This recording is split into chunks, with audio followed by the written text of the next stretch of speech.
Abdelmajid Tebboune humilie le ministre français des Affaires étrangères et envoie un message fort à Macron, et Ahmed Attaf surprend Jean-Noël Barrot avec un accueil délavé.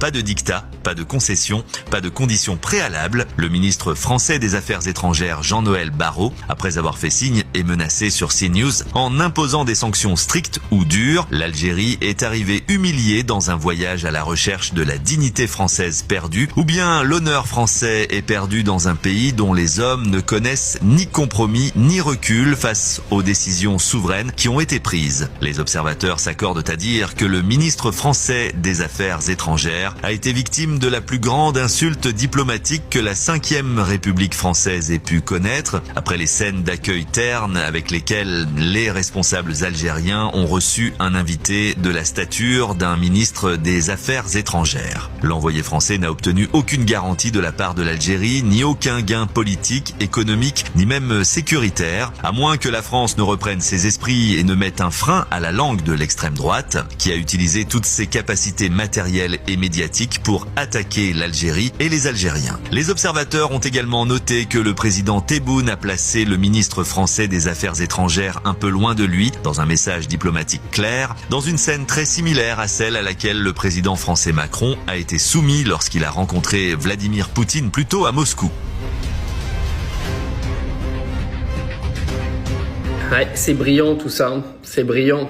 Alors, à noter quand même que Macron a donc décidé d'ouvrir le dialogue avec Tebboune, d'apaiser les relations, de travailler main dans la main, etc. Alors, quand j'ai entendu tous les politiciens français venir nous expliquer qu'il fallait remettre en cause les accords de 68, que la France avait tout dans son sac à main pour essayer de faire plier l'Algérie, vous êtes sûr ?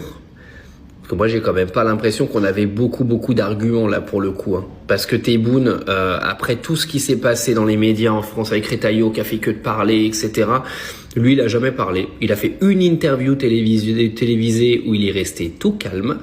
Il a dit « Moi, je parle pas avec Retailleau. Retailleau est un blaireau et je parle qu'avec les gens qui sont accrédités pour parler avec moi. » Donc du coup, il a fait venir un ministre des Affaires étrangères, Barrot. Il a parlé avec lui. Il lui a dit « Écoute, Jean-Noël, ici c'est l'Algérie, c'est nous on fait les règles et si tu veux pas de nos règles, bah tu vas te faire enculer. Mais par contre vous arrêtez de parler de nous toute l'année parce que vous avez 900 000 de nos personnes sur votre territoire qui aimeraient vivre en paix. Donc tu nous laisses tranquille parce que sinon on va te couper le gaz et déjà que ta facture de gaz elle a pris de 100% depuis 4 ans, là elle va faire de 100%. Et Jean-Noël, tu vas fermer ta gueule parce que on a arrêté de vous acheter du blé et on est parti acheter du blé avec la Russie. On a signé des accords militaires avec les États-Unis et l'Italie et le Royaume-Uni sont devenus des alliés très proches de notre peuple.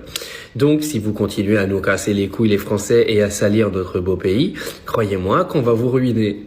Et Jean-Noël Barrot, il a dit « Mais oui, monsieur Tebboune, ne vous inquiétez pas, nous avions juste un chihuahua dans notre gouvernement, on lui a dit de fermer sa gueule ou de démissionner, mais nous allons reprendre les accords avec vous, on vous le promet. »